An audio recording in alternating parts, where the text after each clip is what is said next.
창세기 44장. 그 후에 요셉이 자기 집의 관리인에게 명령을 내렸습니다.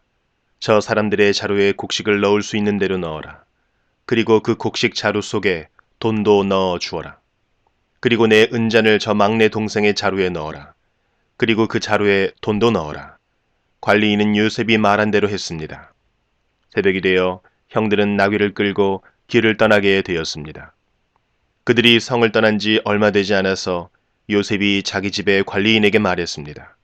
그 사람들을 뒤쫓아라. 그 사람들을 붙잡게 되면 왜 선을 악으로 갚느냐? 너희들이 훔친 잔은 내 주인이 술을 마실 때 쓰시는 것이다. 그리고 꿈을 해몽하실 때도 그 잔을 쓰신다. 너희는 너무나 몹쓸 짓을 했다 하고 말하여라.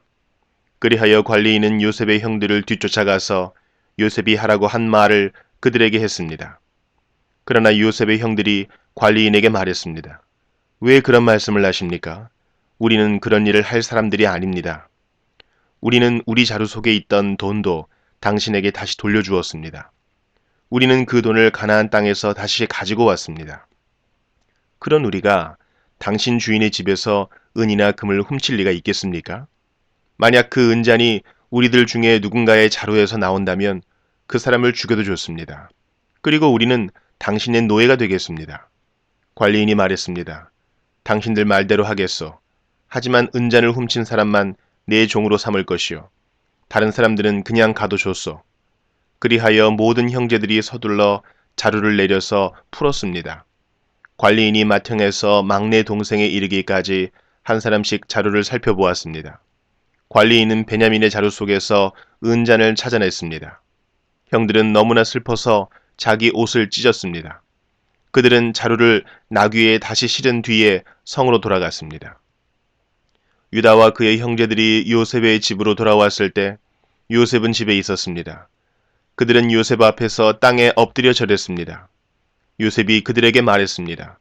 어찌하여 이런 일을 저질렀느냐? 나 같은 사람이면 이런 일쯤 점을 쳐서 다 알아낼 수 있다는 것을 몰랐느냐? 유다가 말했습니다.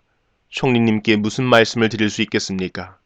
그리고 우리에게 죄가 없다는 것을 어떻게 보여드릴 수 있겠습니까?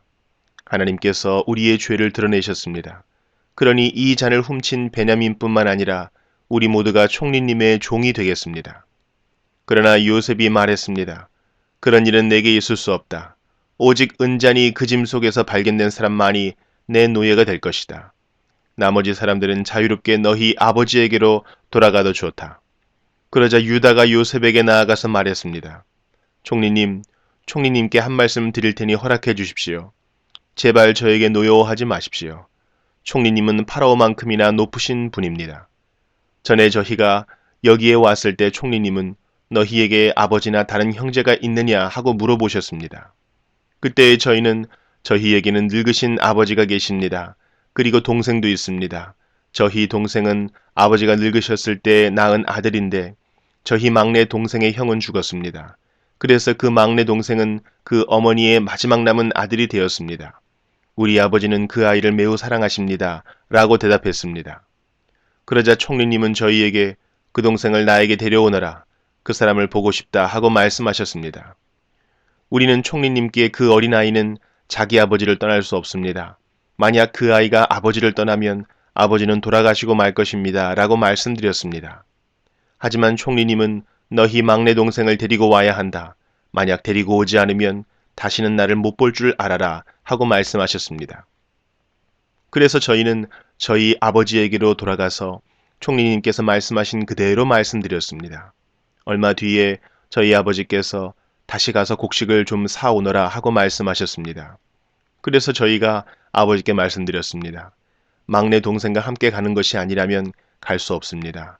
막내 동생을 데리고 가지 않으면 총리를 만날 수 없을 것입니다. 그러자 제 아버지께서 저희에게 말씀하셨습니다. 너희도 알듯이 내 아내 라헬은 내게 두 아들을 낳아 주었다. 그런데 한 아들은 나를 떠났다. 나는 그 아이가 틀림없이 들짐승에게 찢겨 죽었다고 생각한다. 그 아이가 나를 떠난 뒤로 나는 그 아이를 한 번도 보지 못했다. 그런데 너희가 이제는 이 아이마저도 내게서 빼앗아 가려고 하는구나. 이 아이에게 어떤 좋지 않은 일이 일어날지 모른다. 그렇게 되면 나는 죽을 때까지 슬퍼하게 될 것이다. 그러니 저희가 그 막내 동생 없이 집에 계신 아버지께 돌아가면 어떤 일이 일어나겠습니까? 저희 아버지에게 그 아이는 무엇보다도 가장 소중한 아들입니다. 아버지께서 만약 그 아이가 저희와 함께 오지 않는 것을 아신다면 아버지는 돌아가실 것입니다. 그렇게 되면 저희는 아버지를 돌아가시게 한 죄인이 되고 맙니다.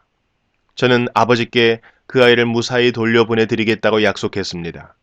저는 아버지에게 만약 제가 그 아이를 아버지에게 돌려보내지 못하면 두고두고 그 죗값을 받겠습니다 하고 말했습니다. 그러니 제발 저를 남겨두어 종으로 삼으시고 그 아이는 형들과 함께 집으로 돌아가게 해주십시오. 그 아이를 데리고 가지 않는 한 저는 아버지께로 돌아갈 수 없습니다.